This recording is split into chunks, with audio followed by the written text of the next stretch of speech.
श्री सच्चिदानंद सद्गुरु साईनाथ महाराज की जय। श्री सच्चिदानंद सद्गुरु अलिवेलु मंगम्म सहित भरद्वाज महाराज की जय। श्री सच्चिदानंद सद्गुरु नामपल्ली बाबा महाराज की जय। जय साई मास्टर। ఈరోజు సత్సంగంలో మనం శ్రీ సాయినాథ ప్రబోధామృతము అనేటువంటి గ్రంథాన్ని వివరించుకుంటున్నాం. రచన పూజ్య శ్రీ ఆచార్య ఎక్కిరాల భరద్వాజ మాస్టర్ గారు. మనం ఈరోజు అధ్యాయం శ్రీ సాయిబాబా సూక్తులు అనేటువంటి అధ్యాయాన్ని చదువుకుంటున్నాం. దీంట్లో మనం 42వ పాయింట్ బాబా సూక్తి. భూమి విత్తులను ధరిస్తుంది, మేఘాలు వాటి మీద వర్షిస్తాయి. సూర్యుడు తన కిరణాలను ప్రసరింపజేసి వాటిని మొలిపిస్తాడు. అవి మొలిచాక భూమి, మేఘాలు, సూర్యుడు వాటి పని అవి చేసుకుపోతాయి. విత్తనాలు మొలిచినందుకు సంతోషించవు, మాడితే దుఃఖించవు. అలాగే నువ్వు చెలించకూడదు. ఇక దుఃఖం ఎక్కడిది? అదే ముక్తి. దీన్ని మనం దాని గురించి మాస్టర్ గారి వివరణ, మాస్టర్ గారు రాసిన ఈ సూక్తి వివరణని మనం చదువుకుంటున్నాం. దీనికి క్రితం సత్సంగంలో మనం ఏం చెప్పుకున్నామంటే, తండ్రికి బిడ్డ ప్రయోజకుడై తన స్వశక్తిపై స్వతంత్రుడిగా నిలబడి అవసరమైతే 10 మందికి చేయూతనివ్వగలిగేవాడిగా ఉండాలని, తన మీద ఎల్లకాలం ఆధారపడకుండా తన దగ్గర చేయి జాపేవాడిగా ఉండాలని కోరుకోడు తండ్రి. ఏ తండ్రి అయినా, అంటే సామాన్యమైన తండ్రికే అట్లా ఉంటుంది. అంటే తన మీద ఆధారపడకూడదు అనేసి సామాన్యమైన తండ్రికే అలా ఉంటే, అంటే స్వార్థపరుడు, సామాన్యుడు, పామరుడు, మామూలు తండ్రి, లౌకికంగా తండ్రి, అట్లాంటి తండ్రికే అట్లా ఉంటుంది. అలాంటిది అంత తప్పనుంటే తల్లి, తండ్రి, గురువు, దైవము తానే అయిన ప్రేమమూర్తికి సద్గురువుకి ఎంత ఆరాటం ఉంటుంది. ఆయనకి ఎట్లా ఉండాలండి? ప్రతిదానికి మనం ఆయన కోరుకుంటూ ఉంటే, అట్లాగ చేయి జాచుతుంటే అసలు ఆయనకి ఎలా ఉండాలి? మనకి ఎలాంటి స్థితి ఇవ్వాలని ఆయనకు ఉండాలి? మామూలు తండ్రికే అలా ఉంటుంది. నా మీద కొడుకు ఆధారపడకూడదు, చేయి జాచి అడగకూడదు నన్ను. వాడు 10 మందికి చేయూతనిచ్చేవాళ్ళు ఉండాలి, వాడి మీద 10 మంది ఉండాలి కదా, ఆధారపడి అట్లా ఉండాలి కదా. వీడు నా మీద ఆధారపడకూడదు కదా, స్వతంత్రుడిగా ఉండాలి అనిపిస్తుంది. అలాంటిది ఆ ప్రేమమూర్తి అయిన సద్గురువుకి, దైవానికి, ఆయనే తల్లి, తండ్రి, గురువు, దైవం తానే అయిన ప్రేమమూర్తి అయిన ఆ సద్గురువుకి ఎలా ఉండాలి మన మీద? చెప్పండి, ఎంత ఆరాటం ఆయనకు ఉండాలి. సాయి ఆశించేది ఏంటంటే, మనం సాధ్యమైనంత త్వరగా ఏమీ కోరనక్కర్లేని స్థితిని చేరాలని. ఆయన ఏమీ కోరక్కర్లేట. అలాంటి స్థితికి మనం చేరాలని బాబా కోరుకుంటూ ఉంటారు. అది అంటే అలా స్వతంత్రుడిగా మనం నిలబడాలని ఆయన కోరుకుంటూ ఉంటారు. గురువు కోరుకునేది అది, అట్లా నిలబడాలని మనం. అందుకని ఇక్కడ ఏమంటున్నారంటే, అదే దాన్ని ఏమంటారు? దుఃఖ నివృత్తి అంటారు. ఇంకా దుఃఖం లేకపోవడమే కదా ముక్తి అంటే. ఇంకేం కోరుతాం మనం? దుఃఖం లేదు, ఇంకేం కోరుతాం మనం? దేనికి దుఃఖపడట్లేదు మనం. ఇంకేం, ఆ దుఃఖం ఉండబట్టే కదా మనం కోరుతున్నాం ఆయన్ని. ఆ దుఃఖం లేనప్పుడు ఇంకేం అడుగుతాం? దుఃఖ నివృత్తి. సాధ్యపడిన రోజున ఆయన ఏం అడగం మనం. ముక్తి పొందాలని భక్తునికి ఉన్న కోరిక కంటే ఎన్నో రెట్ల ఆరాటం గురువు కట్టి స్థితిని ప్రసాదించాలనే ఉంటుంది. జయసేమాస్. అసలు ముక్తి పొందాలనే ఆరాటం భక్తుడికి ఎంత ఉంటుందో, దానికన్నా అసలు ఆయనకి ప్రసాదించాలని ఇంకా ఎన్నో రెట్లుగా గురువుకు ఉంటుందటండి. అట్టి స్థితి ఇచ్చేయాలని. అట్టి నిర్హేతుకమైన ప్రేమ స్వరూపు కనుకనే అతడు దైవం, నిజమైన తల్లి, తండ్రి, ఆప్తుడు. అందుకే అట్టి నిర్హేతుకమైన ప్రేమమూర్తి ఆయన. ఒక హేతు ఉండదు, నిర్హేతుకమైన ప్రేమ అయింది. అందుకే ఆయన దైవం అంటారు, ఆయన తల్లి అంటారు. ఆయన నిజమైన తల్లి, తండ్రి, మనకి ఆప్తుడు. అతడు అట్టి ప్రేమమయుడని, దానికి తోడు సర్వజ్ఞుడని మనం విశ్వసించడమే అతని గురువుగా తలచడం అంటే.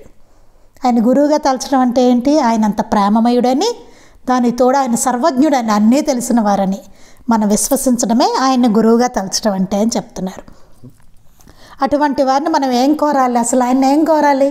ఆయన సర్వజ్ఞుడు, ప్రేమమయుడు, మరి ఇంకేం అడుగుతావు ఆయన్ని? ఆయన తెలీదా? సర్వజ్ఞుడు, అన్నీ తెలుసు ఆయనకి. పోనీ ప్రేమ లేదా అంటే ప్రేమమయుడే. ఇంకేం కోరుతావు ఆయన్ని? అంటే మన గురించి అన్నీ తెలిసిన ఆయన. మరి ప్రేమ లేదా? ఎంతో ప్రేమమయుడు, తల్లి తండ్రి గురువు దైవం ఆయనేట.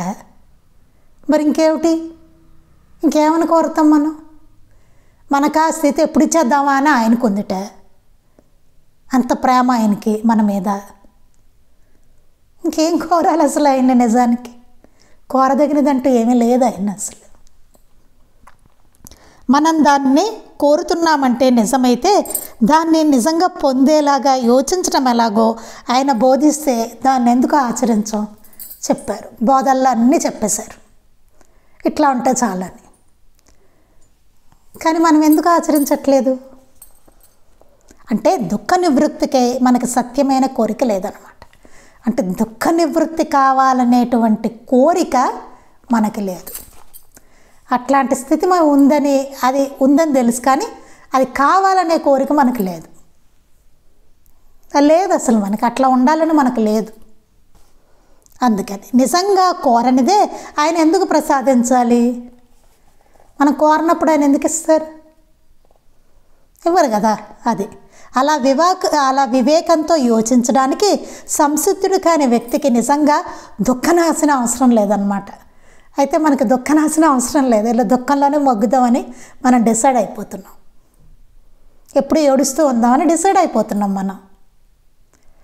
అటువంటి అప్పుడు దానికే ప్రార్థించడం బూటకం కాదా? అది బూటకం కాదా? మరి బూటకాన్ని గుర్తించలేనివాడు దైవం ఎలా అవుతాడు? అట్లాంటి బూటకం ఆయన గుర్తించలేకపోతే ఇంకా దైవం ఎట్లా అయినా? దుఃఖం అంటే మనకంత ప్రీతి ఉంటే మనం దుఃఖించడం ఎందుకు? మరి దుఃఖం అంటే మనకి ఇష్టం, మరి అలాంటప్పుడు దుఃఖించడం ఎందుకు? ఇంకా నాకు బాధ వచ్చిందో అనడం ఎందుకు? మనకిష్టం కదా, బాధపడుతూ ఉండొచ్చు కదా. మళ్ళీ తీర్చుని ఆయన అనడం ఎందుకు ఆయన్ని? అవన్నీ ఎందుకు మళ్ళీ? నువ్వు చూడండి, హాయిగా ఉండవచ్చు కదా, అలాగే అనుకుంటూ ఉండొచ్చు కదా. పోనీ అది అప్పుడు మనం ప్రార్థిస్తున్న దేనికోసం ప్రార్థిస్తున్నాం అసలు? ఏమిటి ఇదంతా? గందరగోళం. మనం ఏమిటి అసలు ఇది అని. దీని సారాంశం ఒక్కటే, ఎన్ని కోరికలు తీరినా, ఎన్ని కష్టాలు తొలగినా లభించే తృప్తి తాత్కాలికమే. ఈ తృప్తి అనేది ఉంది చూసారా, ఇది ఎన్ని కోరికలు తీరినా, ఎన్ని కష్టాలు తీరినా ఆ లభించే తృప్తి అనేది ఉంటుంది చూసారా, అది తాత్కాలికంగానే ఉంటుంది. ఎన్ని తీరనివ్వండి, టెంపరీ. మళ్ళీ కొత్త కోరిక వస్తుంది, మరలా కొత్తవి తలెత్తుతూ ఉంటాయి. కారణం అజ్ఞానమే. ఎందుకు కొత్తవి తలెత్తుతున్నాయి మనకి? అజ్ఞానం వల్ల. మళ్ళీ దుఃఖం, అశాంతి. అది తొలగే మార్గం ఆయన మనకు అడుగకనే వాచా కర్మణ బోధిస్తున్నారు. మరి తొలగాలుగా అజ్ఞానం మనకి. అందుకనే మనం అడగకనే ఆయన వాచా కర్మణ బోధిస్తున్నారు. అందులో ముఖ్య అంశం ఏంటంటే వివేకం. వివేకంతో ఆలోచించుకోరా అని చెప్పి మనం అడగకుండానే ఆయన బోధిస్తున్నారు. వివేకం ఉండాలి అని చెప్పి. మనకి నిజమైన కోరిక లేదు దుఃఖ నివృత్తికి. అందుకే అయినా సరే ఆయన చెప్తున్నారు వివేకంతో ఆలోచించుకో, అడగకుండానే ఆయన చెప్తున్నారు. వివేకం అంటే ఈ సూక్తిలో తెలిపినట్టు యోచన. వైరాగ్యం అంటే దాని పర్యావసానంగా సిద్ధిస్తుందని చెప్పిన సుఖదుఖాల ఎడల సమత్వం. అంటే ఎట్లా అవి విత్తనాలు మొలిచినా మాడిపోయినా సరే అవేమో ఆలోచించట్లేదు. భూమి, సూర్యుడు, మేఘాలు ఎట్లా ఉన్నాయి, వాటి పని అవి చేసుకెళ్ళిపోతున్నాయి. ఫలితం గురించి ఆలోచించట్లే. ప్రతిఫలాపేక్ష అనేది లేదు. నిష్కామ కర్మ, ప్రతిఫలాపేక్ష అనేది లేకుండా చేయడం. నిర్లిప్తత అంతే. ఏమైనా సరే రిజల్ట్ ఏదైనా కానివ్వండి. ఇంకా దుఃఖం ఎక్కడిదప్పుడు? రిజల్ట్ ఎట్లా ఉన్నా పని చేసుకుంటూ వెళ్ళిపోవడమే అంతే. అప్పుడు మిగిలే భక్తి నిజమైన సాత్వికమైన భక్తి. అప్పుడేముంటుంది? నిజమైన భక్తి ఉంటుంది, సాత్వికమైన భక్తి ఉంటుంది. అందుకే మాస్టర్ గారు అంటే నాకు ఇప్పుడు ఒకటి తడుతో అంటే నేను ముందు ఒకటి ఏదో ఆలోచిస్తూ ఉండడం వల్ల నాకు ఇప్పుడు ఇట్లా అది అట్లా ఉంది మైండ్లో, అన్కాన్షియస్గా అది ఇప్పుడు వస్తుంది అనమాట. ఏదో సత్సంగం గురించి ఏదో ఆలోచిస్తుంది, అందుకని ఇప్పుడు అది ఎట్లా వచ్చింది. మాస్టర్ గారిది ఎట్లా ఉండేదంటేనండి సత్సంగం చాలా ప్రత్యేకం అండి. అసలు మాస్టర్ గారి సత్సంగం అంటే ఎంతమంది వచ్చారు ఏంటి ప్రశ్న లేదు, అసలు అలాంటి ప్రశ్నే లేదు. మనకేమనిపిస్తుంది, ఎవరైనా పెద్దవారు ఒకళ్ళు మాట్లాడుతున్నారంటే చాలామంది జనాలు ఉండాలనిపిస్తుంది, చాలా వైభవంగా ఉండాలనిపిస్తుంది కదా జనరల్గా కదా మనకి. కానీ అసలు మాస్టర్ గారి సత్సంగం అంటే అలాంటి ప్రశ్నే ఉండదు. మనకు కూడా అదే నేర్పిస్తారు. ఎంతమంది ఉన్నారు అన్న ప్రశ్న ఉండదు, అసలు ఎంత వైభవంగా జరిగిందనే ప్రశ్నే ఉండదు. అక్కడ ఉండాల్సిందేంటి, భక్తి, అంతే. భక్తి అంతే. భక్తి లేకుండా వైభవం అంటే కుదరదు, అస్సలు కుదరదు. ముందు ఫస్ట్ పాయింట్ భక్తి, అది ఉండాల్సిందే. భక్తిగా ప్రేమగా బాబాకి చేసుకోవడం. నలుగురైనా ఉండనివ్వండి అంతే, ఎంతమంది ఉన్నారు ప్రశ్న లేదు. అస్సలు జనాలతో ప్రశ్నే లేదు. ఆ మాస్టర్ గారు వచ్చినప్పుడు మిగతా వాళ్ళకి కంగారు పడేవాళ్ళట, అయ్యో ఎవరూ లేరేంటి, అయ్యో ఎవరూ లేరేంటని. ఆయన చెప్పుకుంటూ వెళ్ళిపోయేవారట. ఎవరున్నారు ఎవరు లేరు సమస్య లేదు ఆయనకి. చిన్నపిల్లలు ఉన్నారా, పెద్ద వయసు వాళ్ళు ఉన్నారా, ఏం లేదు, ఎవరున్నా సరే చెప్పుకుంటూ వెళ్ళిపోయేవారట మాస్టర్ గారి సత్సంగం. అంతే, వచ్చిన అక్కడ ఎవరున్నారో వాళ్ళు బాబా స్వరూపులు, అంతే. చెప్పుకోవడం వెళ్ళిపోవడం సత్సంగం. మాకు కూడా అదే, నీకు సత్సంగం జరుగుతుందా లేదా, అదే ఇంపార్టెంట్. మనకి జరుగుతుందా లేదా, అదే. ప్రతిఫలాపేక్ష అనేది ఉండకూడదు. ఏ విషయమైనా తీసుకోండి, ఎందులోనైనా. మన లౌకిక జీవితం అనే కాదండి, మనం అందులోనే అని అనుకుంటామేమో, ఇందులో కూడా ఈగో ఉంటుంది, చాలా ఉంటుంది. ఇది కూడా కొట్టుకుంటూ వస్తారండి. అక్కడ ఒకటే కాదు, ఇక్కడ కూడా చాలా ఉంటాయి, చాలా చాలా ఉంటాయి. తెలియకుండా మనకి దాగి ఉండే బలహీనతలు చాలా ఉంటాయి. అవి సరే లౌకికంగా బోల్డ్ ఉంటాయి, అది సరే. ఇందులో కూడా చాలా ఉంటాయి ఎవరికైనా సరే. ఇక్కడ కూర్చునే సీట్ ఏదో పెద్ద గొప్ప సీట్ ఏం కాదు, చాలా ఉంటాయి. ఆ రిపేర్ సెక్షన్ అవుతూనే ఉంటుంది ఓ పక్కన.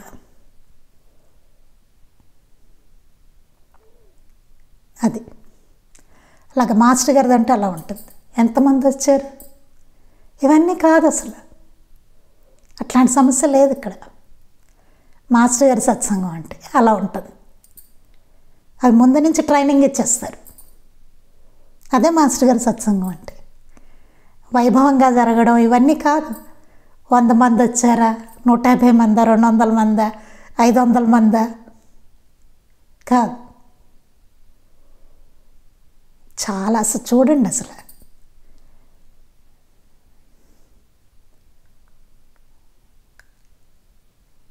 చాలా ఆ మార్గం ఎలా ఉంటుందంటే అట్లా ఉంటుంది మాస్టర్ గారిది.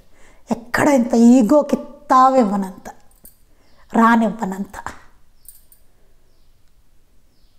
అంటే నిజమైన భక్తిని అలవడేలాగా చేస్తారనమాట. అట్లా రావాలి. అసలు ఏంటి నిజమైన భక్తి అంటే ఏంటి, అసలు శ్రద్ధ అంటే ఏంటి, నిష్ఠ అంటే ఏంటి, సబూరి అంటే ఏంటి, ఇవన్నీ అంత అద్భుతమైన మార్గం అన్నమాట. ఇంకా మాస్టర్ గారి దగ్గర పడ్డామంటే బాబా మనకి ఇందులోనే ఉంటుంది. పులినోట పడ్డట్టండి, ఖండైనా ఊడి రావాలి, కానీ ఇంకా ఏమీ అసలు వదలరు. ఇంకా ఆయన అట్లా ఉంటుంది. పులినోట పడ్డట్టు అది వదలదు కదా మనల్ని, ఇంకా అట్లా ఉంటుంది. నిజమైన సద్గురు అంటే అలా ఉంటారు. అది అందుకని అసమత్వం అన్నమాట, నిర్లిప్తత. అప్పుడు మిగిలే భక్తి నిజమైన సాత్వికమైన భక్తి. శ్రీ సాయికి వారి గురువు పట్ల కలిగినట్టుది. నిజమైన భక్తి అంటే ఏంటంటే అట్లా ఉంటుంది. శ్రీ సాయికి వారి గురువు పట్ల కలిగినట్టుది, వారి గురువు పట్ల బాబాకి కలిగినట్టుది నిజమైన భక్తి అంటే. మాస్టర్ గారికి బాబా పట్ల కలిగినట్టుది నిజమైన భక్తి అంటే నిష్ఠా సబూరీలను దక్షిణగా సమర్పించగలది. దక్షిణగా నిష్ఠా సబూరీలనే సమర్పించగలదట. కావాలి అన్న కోరికలన్నీ విడిచి సర్వగతుడైన దైవం మీద మనసు నిలపండి, గమ్యం చేరుతారు అని బాబా చెప్పిన దాని సారాంశం ఇదే. దాని సారాంశం అంతా ఏంటంటే కావాలి అన్న కోరికలన్నీ విడిచి సర్వగతుడైన దైవం మీద మనసు నిలపండి, గమ్యం చేరుతారు అని బాబా చెప్పిన దాని సారాంశం అంట మొత్తం. భక్తి తదితర సాధనాల విషయం కూడా నువ్వేం చేసినా సంపూర్ణంగా క్షుణ్ణంగా చెయ్యి అన్న సూత్రాన్ని పాటించడం అంటే ఇదే. భక్తి తదితర వాటిల్లో కూడా ఏం చేసినా సంపూర్ణంగా క్షుణ్ణంగా చేయి అన్న సూత్రాన్ని పాటించడం అన్నా సరే ఇదేట. అసలైన జీవిత గమ్యం దైవమని, ఆయనే సర్వస్వమని, ఆయన ఇదివరకే మనలో ప్రతిష్ఠించిన ఆత్మరూప శాశ్వతానందము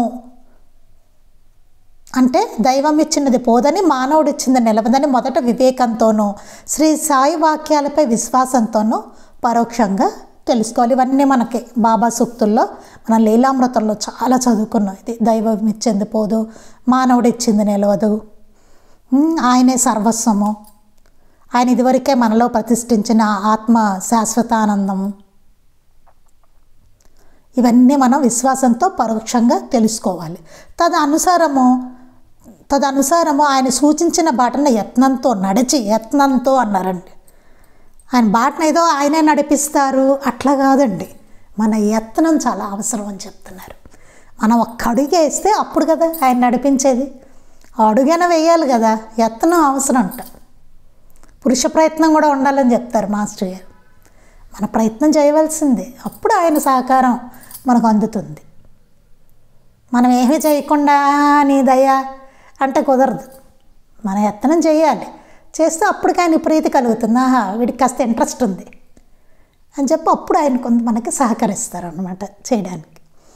అందుకని ఆయన సూచించిన బాటన యత్నంతో నడిచి ప్రత్యక్షానుభవంగా దాన్ని తెలుసుకొని, మన యత్నంతో నడిచి ప్రత్యక్షానుభవంగా దాన్ని తెలుసుకొని దుఃఖ నివృత్తిని పొందడమే ముక్తి.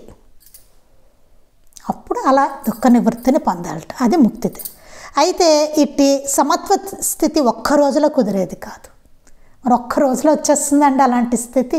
రమ్మంటే అలా చిటికేస్తే వచ్చేస్తుందా సమత్వ స్థితి? ఆ భూమి, సూర్యుడు, మేఘాల్లాగా సమత్వంలాగా చదువుతాం బాగుంది, ఒక్క రోజులో వచ్చేస్తుందా? ఇప్పుడు చదువుకోగానే ప్రబోధామృతం చదవగానే వచ్చేస్తుందా మనకి? ఒక్కరోజు తీసి పుస్తకం తీసి చదవగానే వచ్చేస్తుందా? ఏదైనా సరే రాదు. ఇప్పటికప్పుడే అట్టి స్థితి కుదరలేదని నిస్పృహ చెందనక్కర్లేదు. ఇప్పుడే చదివేసుకుని అమ్మో ఇట్లా మనం ఉండలేకపోతున్నాం, ఎలాగా ఇంకింతే నా జీవితం అట్లా అనుకుని ఏమీ నిస్పృహ చెందక్కర్లేదు. ఈ లోపున మానవ నైజాన్ని అనుసరించి కష్టసుఖాల మనస్సును కలత పెడుతూనే ఉంటాయి చెప్తున్నారు. మానవులం, మన సామాన్య మానవులం కదా. అందుకని ఈ లోపు ఏం జరుగుతూ ఉంటుంది మనకి? మన మానవ నైజాన్ని, అందుకే యత్నం అని చెప్తున్నది అందుకోసమేనండి. మనం యత్నిస్తూ ఉండమని చెప్తున్నారు. పురుష ప్రయత్నం చేస్తూ ఉండు అని చెప్తున్నారు. నెమ్మదిగా అభ్యాసం అవుతుంది మనకి. అది ప్రయత్నం చేయాలి, చేస్తే అప్పుడు ఆయన సహకారం మనకు లభిస్తూ ఉంటుంది అన్నమాట. ఆయనకు కూడా అబ్బా వీడు చేస్తున్నాడు రా బాబు అనిపిస్తుంది. అది ఈ లోపున మానవ నైజాన్ని అనుసరించి కష్టసుఖాల మనస్సును కలత పెడుతూనే ఉంటాయి. అట్టి స్థితి ఇట్లా వచ్చేది కదా చిటికేసేలాగా మనకి. అదే చెప్పుకున్నాం మనం. మాస్టర్ గారు షిరిడి వెళ్ళారు, మనము వెళ్ళామని. అందుకని మనకేమో అలా వచ్చేది కాబట్టి మన కడత పెడుతూనే ఉంటాయి ఈ కష్టసుఖాలంతా. అంతకుముందు మాస్టర్ గారు ఎంత చేసినట్టుగా ఉంది చూడండి. అంతవరకు మన కష్టాలను, కోరికలను ఆయనకు మనస్ఫూర్తిగా నివేదించి అంతవరకు ఏం చేయాలి మనం? మన కష్టాలను, మనం అంత గొప్పవాళ్ళం కాదు కదా, అందుకని మన కష్టాలు, కోరికలను ఆయనకు మనస్ఫూర్తిగా అంతవరకు నివేదించి వాటి కొరకే ప్రార్థించవచ్చు. అంతవరకు మనం ప్రార్థించవచ్చు. కానీ అదే పనిగా పెట్టుకోమని మాత్రం చెప్పట్లేదండి, గుర్తుపెట్టుకోవాలి. అది వారందరి ప్రార్థనల్లో మన్నించడం భక్తుల అనుభవాల్లో చూస్తున్నాం, మనం ఎప్పటికీ చూస్తున్నాం. అప్పుడు చూసాం, ఇప్పుడు చూస్తున్నాం, లీలామృతంలోనే చూసాం అద్భుతమైన అనుభవాలు. ఎక్కడెక్కడో ఖండాంతర లీల, బాబా లీలలు ఖండాంతర లీల, అఖండ లీల అని ఉంటాయి చూసారా? ఎక్కడెక్కడో ఓడ సముద్రంలో షిప్ ఎక్కడో మునిగిపోయిందిట, వాళ్ళని కూడా బతికించారు బాబా. ఇవన్నీ ఎక్కడో వేరే దేశాల్లో ఎక్కడో ఆపరేషన్ జరిగిందిట, ఎక్కడో వాళ్ళకి అక్కడ ప్రత్యక్షం అయ్యారు బాబా, రక్షించారు. అట్లా ఎందరి ప్రార్థనలను మన్నించడం భక్తుల అనుభవాల్లో చూస్తున్నాం. అట్లా అని ఎల్లకాలం వాటిలోనే మునిగి తేలుతూ మన మట్టి అతీత స్థితికి రాలేదుగా, అది మన వంటి వారికి సాధ్యమా అన్న వ్యర్థ ప్రలాపాల మాటున మన నిష్క్రియతను పదిలపరుచుకుంటే ప్రయోజనం లేదు. ఇది కూడా చెప్పారు. మనం ఇందాక అనుకున్నట్టుగా మనం అట్టి అతీత స్థితికి రాలేదు కదా, అబ్బో మన అంతటి వాళ్ళం కాదు కదా, బాబా గొప్పవారు, మాస్టర్ గారు గొప్పవారు, మనం కాదు కదా, మనం అంతటి వారికి సాధ్యమా, వాళ్ళంటే వాళ్ళకి సాధ్యమా అన్న వ్యర్థ ప్రలాపాల మాటున నిష్క్రియతను పదిలపరుచుకుంటే ప్రయోజనం లేదు. అలా అనుకుంటే మాత్రం ఉపయోగం లేదని చెప్తున్నారు. ప్రార్థించండి, తప్పు లేదు, కానీ ఎల్లకాలం కాదని చెప్తున్నారు. మన వల్ల కాదులే, ఇట్లా కాదు. అలా అయితే మాస్టర్ గారు ఇన్ని గ్రంథాలు ఎందుకు రాస్తారు, మనం చేయమని ఎందుకు చెప్తారు? చెప్పరు కదా. అది ఒక వంక శక్తినంతటిని వినియోగించి వివేచించి మనస్సును సమత్వంలో మరల నిలుపుకునే యత్నం చేస్తుండాలి. ఒక వంకన శక్తి వంచన లేకుండా ప్రయత్నం చేస్తూనే ఉండాలన్నారు. మన శక్తి వంచన లేకుండా చేయాలట, మన శక్తి మేరకు చేయాలట. కానీ మరీ విపరీతమైన ఇది వచ్చేసినప్పుడు, అప్పుడు మనం తట్టుకోలేనిది వచ్చేసినప్పుడు అప్పుడు ప్రార్థించాలి. అది క్రమంగా నానాటికి మన శ్రేయస్సు నెడతెగక ఏమారక కనిపట్టే సద్గురు ఉన్నాడన్న విశ్వాసాన్ని బలీయం చేసుకుంటూ మనం అడగవలసిన ఆవశ్యకత లేదని గుర్తుంచుకో యత్నిస్తుండాలి. నెమ్మదిగా ఆ స్థితికి వస్తాం అన్నమాట అండి. నానాటికి మన శ్రేయస్సు నెడతెగక ఏమారక కనిపెట్టే సద్గురు ఉన్నాడనే విశ్వాసాన్ని బలీయం చేసుకుంటూ మనం అడగవలసిన ఆవశ్యకత లేదని గుర్తుంచుకో యత్నిస్తుండాలి. నెమ్మదిగా ఇంకేమవుతుంది, మనం అడగవలసిన ఆవశ్యకతే లేదు, ఆయన ఉన్నారు కదా, చూసుకుంటారు, మనం అడగాల్సిన ఆవశ్యకతే లేదు అనేసి యత్నిస్తుంది. నాపై నీ దృష్టి నిలుపు, నీపై నా దృష్టి నిలుపుతాను అన్నవారి వాక్యాన్ని స్మరించి అందులో మొదటి అంశాన్ని మనం నిర్దిష్టంగా నెరవేర్చడమే మన రెండవ అంశానికి అర్హులమయ్యే మార్గాన్ని గుర్తించాలి. నాపై నీ దృష్టి నిలుపు, నీపై నా దృష్టి నిలుపుతాను చెప్పారు కదా బాబా. ఆ రెండోది రావాలంటే ముందు మొదటి అంశం చేయాలి. రెండో దానికి అర్హత సాధించాలంటే ముందు మొదటి అంశం ఏంటండి, ముందు నాపై నీ దృష్టి నిలుపు అన్నారు. ముందు ఆయన మీద దృష్టి నిలపాలి. అది చేస్తే రెండో దానికి అర్హులం అవుతాం, ఆయన మన మీద దృష్టి నిలుపుతారు. రెండో అంశానికి అర్హులం అవుతాం అప్పుడు మనం. అలా చేస్తే అంతకంతకు నిజమైన శరణాగతి కుదురుతుంది. ఆయన మీద దృష్టి పెడితే ఇంకేముందండి, శరణాగతే. ఎల్లప్పుడూ ఆయన మీద దృష్టి పెట్టగలిగితే ఇంకేంటండి, నాపై దృష్టి నిలుపు అన్నారు కదా ఆయన, నిలపగలిగితే ఇంకేంటి, అది నిలపలేకపోవడం వల్లే కదా ఇన్ని సమస్యలు. ఎల్లప్పుడూ ఆయన మీద నిలిపితే కనుక మన కష్టమేముంటుంది, ఆ పరిస్థితిని కూడా ఆయనే కల్పించారనిపిస్తుంది. ఇంకేంటి, ఆయన మన మీద దృష్టి పెడతారు వెంటనే, ఇంకా కష్టం ఏమిటి మనకి? ఆలోచించారా లాజిక్? అప్పుడు పరిస్థితి ఆయన కల్పించారనిపిస్తుంది, హాయిగా ఉంటుంది పరిస్థితి కూడా బాబా అనిపిస్తుంది. లీలగా దాటుతాం అప్పుడు దాన్ని, అంతటా బాబానే కనబడతారు అప్పుడు. అది దృష్టి పెట్టడం అంటే. అది అలా అనిపించదు, కష్టంగా అనిపించదు. తిట్టేవాళ్ళు కూడా బాబా కనబడతారు అప్పుడు. వీడి రూపంలో వచ్చారు బాబా. చూడండి దృష్టి పెట్టడం అంటే ఎలా ఉంటుందో అప్పుడు. ఏమనిపించవట్లే అప్పుడు, అసలు మొత్తం మారిపోతుంది సిచ్యువేషన్. మునుపట్లో ఉండదు దృష్టి పెడితే. మనం దృష్టి పెట్టం కాబట్టి మనకే పరిస్థితి వేరుగా ఉంటుంది. పరిస్థితి అంటాం మనం, ఆ తర్వాత అది పరిస్థితిలో ఉండదు, అవన్నీ బాబా ప్రసాదాల్లో ఉంటాయి. బాబానే అవుతుంది మొత్తం అంతా. నడిపిస్తున్నవాడు, అంతా చేస్తున్నవాడు, అంతా మొత్తం బాబాగానే కనబడుతుంది అప్పుడు. అది దృష్టి పెట్టడం అంటే. అంత వేరేలో ఉంటుంది అప్పుడు. అర్థమవుతుందా? అది చూసారా, చిన్న అసలు ఏంటంటారు అది ఒక చిన్న, అది నాకు ఎట్లా చెప్పాలో తెలియట్లేదు, ఒక టర్నింగ్ చిన్న పాయింట్ అన్నమాట. అది జస్ట్ చూసే కోణం మార్పు అంతే, దృష్టిలో మార్పు అంతే, ఏం లేదు. ఇంకా అప్పుడు ఇంకేముంది, శరణాగతి కుదురుతుంది. అదే శరణాగతి. ఆయన మీద దృష్టి పెడుతున్నాం అంటే అర్థం ఏంటి? శరణాగతి. ఇందుకు ఒక విషయాన్ని గమనించాలి, ఇందుకోసం ఒక విషయాన్ని గమనించమని చెప్తున్నారు మాస్టర్ గారు. సాయి చరిత్రలో ఎక్కువ భాగం భక్తుల కష్టాలు తొలగించడం, కోరికలు తీర్చడమే అయినా కొందరు విషయాల్లో ఆయన కల్పించుకోకపోవడం ఉన్నది. ఇక్కడ ఇంపార్టెంట్ విషయం ఒకటి చెప్తున్నారు. చాలా మనం బాబా చరిత్ర లీలామృతం చూస్తే ఎట్లా ఉంటుందంటే, ఎక్కువ భాగం భక్తుల కష్టాలు తొలగించడం ఉంటుంది, వాళ్ళ కోరికలు తీర్చడం ఉంటుంది. అద్భుతమైన ఉంటాయి కదా, చాలా అసాధ్యమైనవన్నీ ఆయన వాళ్ళ కష్టాలు తొలగించడాలు ఉంటాయి చాలా. కానీ కొందరి విషయంలో మాత్రం ఆయన కల్పించుకోకపోవడం కూడా ఉంది కదా, కొన్ని ఉన్నాయి, కల్పించుకోకపోవడం కూడా ఉంది. అటువంటప్పుడు ఆయనపై అసంతృప్తి చెందడం తగదు. అప్పుడు ఏమనిపిస్తుంది? బాబా పట్టించుకోలేదు, అసంతృప్తి వస్తుంది ఆయన మీద. మనకు లీలామృతంలో కూడా ఉంది అది. ఆయన మీద అలుగుతారు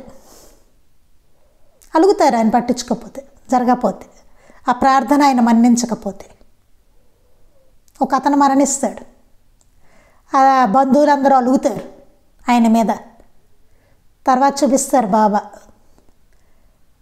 అతను కుళ్ళిపోయేట అతను ఊపిరితిత్తులంతా ఇంత బాధ నుంచి చూపిస్తారు. అతను ఇంత బాధ నుంచి అతను నేను విముక్తి కల్పించానని చెప్తారు. తర్వాత వాళ్ళందరూ మళ్ళీ బాబాని పూజించడం మొదలు పెడతారు. అట్లా అందుకని కొందరు విషయంలో ఆయన కల్పించుకోకపోవడం ఉన్నది. అటువంటప్పుడు ఆయనపై అసంతృప్తి చెందడం తగదు. మన ఆత్మ పరిపాకం దృష్ట్యా మన పూర్వకర్మానుసారం అట్టి సమస్యలను అనుభవించడం ఆవశ్యకమని, మన పూర్వకర్మను అనుసరించి ఆ సమస్యను అనుభవించడం అనేది మనకు ఆవశ్యకం. అది అవసరం అయినప్పుడు దాన్ని తీసేయరండి ఆయన. అవసరం అనుకోండి, మన ఆధ్యాత్మిక దాన్ని అనుసరించి అది అవసరం అయితే తీసేయరు, అవసరం లేకపోతే తీసేస్తారు, అవసరం అయితే ఉంచుతారు దాన్ని. బాబా ఈ ప్రాబ్లం తీరలేదు, వై? ఎందుకంటే మన స్పిరిచువల్ ప్రోగ్రెస్లో అది అవసరం కాబట్టి దాన్ని ఒక సాధనగా దాన్ని వాడుతున్నారు ఆయన. కుండను కాల్చడం లాగా అట. పచ్చి కొండ ఉందండి, దాన్ని కాలిస్తే చక్కగా తయారవుతుంది. నగను తయారు చేయడానికి కానీ శుద్ధి చేయడానికి కానీ బంగారాన్ని కాల్చడం లాగా, నగను కాల్చడం, చక్క బంగారాన్ని శుద్ధి చేయడానికి కాలుస్తారు. అట్లాగా గుర్తించి తృప్తిగా వారి అతీత సంకల్పాన్ని స్వీకరించాలి. అలా గుర్తించి నా మంచి కోసమే బాబా చేశారు అని చెప్పి దాన్ని స్వీకరించాలట. మన వ్యాధిని బట్టి వైద్యుడు ఇచ్చిన మందు చేదుగా ఉన్న విశ్వాసంతో స్వీకరించినట్లు. మన వ్యాధి, మనకు వచ్చిన వ్యాధిని బట్టి డాక్టర్ మందు ఇస్తాడు, చేదుగా ఉందని వేసుకోవడం మానేస్తామా? వ్యాధి తగ్గుతుందండి నాకు తీపి మంది అంటే కుదరదు, ఆ వ్యాధికి చేదు మందే ఇవ్వాలి. ఆయన అదే ఇచ్చాడు, తీసుకోవాల్సిందే, తప్పదు కదా. నాకు వేరే మంది అంటే కుదరదు, ఆ వ్యాధికి ఆ మందే. ఆ డాక్టర్ గారికి తెలిసి ఏ మంది ఇవ్వాలో, తీపి మంది ఇవ్వాలి, చేదు మంది ఇవ్వాలి అని తెలుసు కదా, తీసుకోవాల్సిందే, లేకపోతే తగ్గదు రోగం. అలా అన్నమాట. మన వ్యాధిని బట్టి వైద్యుడిచ్చిన మందు చేదుగా ఉన్న విశ్వాసంతో స్వీకరించినట్టు. డాక్టర్ మీద విశ్వాసంతో తీసుకోమో చేదు మందు, అలాగే బాబా ఏది ఇచ్చినా సరే స్వీకరించాలి. మనకు అవసరం అనుకోండి, ఆ పరిస్థితిని అట్లాగే ఉంచుతారు, అవసరం లేకపోతే తీసేస్తారు. ఇది చాలా ఇంపార్టెంట్ అండి. ఎవరైనా సరే ఆ స్టేజ్లో మర్చిపోతాం, నేనైనా మీరైనా ఎవరైనా సరే వెంటనే ఆయన మీద అలుగుతాం, ఏంటి బాబా ఇట్లా చేశారు, ఏంటి పరిస్థితి. ఆయన నిజంగా తీసేయగలరు కదా, సర్వసమర్థుడు, సర్వజ్ఞుడు, ఆయన అన్నీ తెలిసిన ఆయన తెలీదా? ప్రేమమయుడు, ఆయన బిడ్డల మనం, తల్లి తండ్రి గురువు దైవం, ఆయనకి ఎంతో తపన మన మీద, అవునా కాదా? అవును. ఎందుకు తీయలేదంటారు? ఆలోచించండి. ఎందుకని? మనకు అవసరం, అవసరం కాబట్టి కదా.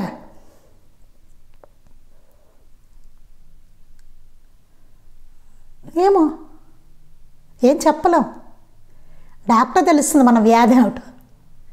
అలాగే ఆయన అట్లాగే డాక్టర్, ఆయన తెలిసి ఏం చేయాలి. ఆయనకి మనం ఏం చెప్తాం? డాక్టర్కి వెళ్ళి మనం చెప్తామా నాయన ఎట్లాగే ఈ మందు, మనం ఎట్లా చెప్తాం? ఏం చేయాలో మన డాక్టర్ చెప్పకూడదు కదా. అది అలా అర్థం చేసుకోవాలి. చాలా జాగ్రత్తగా మాస్టర్ గారు చాలా క్లియర్గా చెప్పారండి. అప్పుడు మనకు అర్థమవుతుంది ఏం అడగాలి అసలు ఆయన్ని అనేది అర్థమవుతుంది మనకి. చేదుగా ఉన్న వైద్యుడిచ్చిన మందు మన వ్యాధిని బట్టి విశ్వాసంతో స్వీకరించినట్టు, అట్టి స్థితిలో కూడా నిష్ఠాసపూరిలతో ఆయనపై విశ్వాసంతో మన దృష్టిని నిలపాలి. అలాంటి స్థితిలో కూడా మనం నిష్ఠాసపూరిలతో ఆయనపై విశ్వాసంతో మన దృష్టిని నిలపాలి, దీనిని అభ్యసించాలి. అదే సాధన, అదే సాధన అటండి, అదే అభ్యసించాలి, అదే సాధన అంట. సాధన అంతా అదే చెప్తున్నారు, అదే సాధన. ఆయన తెలిసి ఏం చేయాలో అది చేస్తూ ఉంటారు, దాన్ని నిలుపుకోవాలి మనం. అవసరమైతే తీసేస్తారు, అవసరం లేకపోతే ఉంచుతారు. అది నిలుపుకోవాలి మన భక్తిని, విశ్వాసాన్ని ఆయన మీద. అదే మన విశ్వాసం చెదిరిపోతూ ఉంటుంది చూసారా, జరిగినప్పుడు పొంగుతూ ఉంటుంది, లేకపోతే కుంగిపోతూ ఉంటాం మనం. దాన్ని స్థిరంగా నిలుపుకోవాలి, అదే సాధనట. చూసుకోండి, మనం మాస్టర్ గారి లైఫ్ చూసుకుంటే చెక్కు చెదరలేదు ఆయనకి, ఏ పరిస్థితులు రానివ్వండి చెక్కు చెదరకుండా ఉన్నారు ఆయన. అలాగా అన్నీ బాబా ప్రసాదం ఆయనకి. మనం అట్లా ఉన్నాం చూడండి. అసలు అట్లా నేర్చుకోమనే కదా మాస్టర్ గారి జీవితం మనకి. ఆయన ఆచార్యుడు, అన్నీ ఆచరించి చూపించారు ఎట్లా ఉండాలో ఆయన జీవితం. చూసి నేర్చుకోవాలి మనకి, ఒక బోధ. ఆయన జీవితమే ఒక బోధ, అమ్మగారు మాస్టర్ గారి జీవితమే ఒక బోధ మనకి.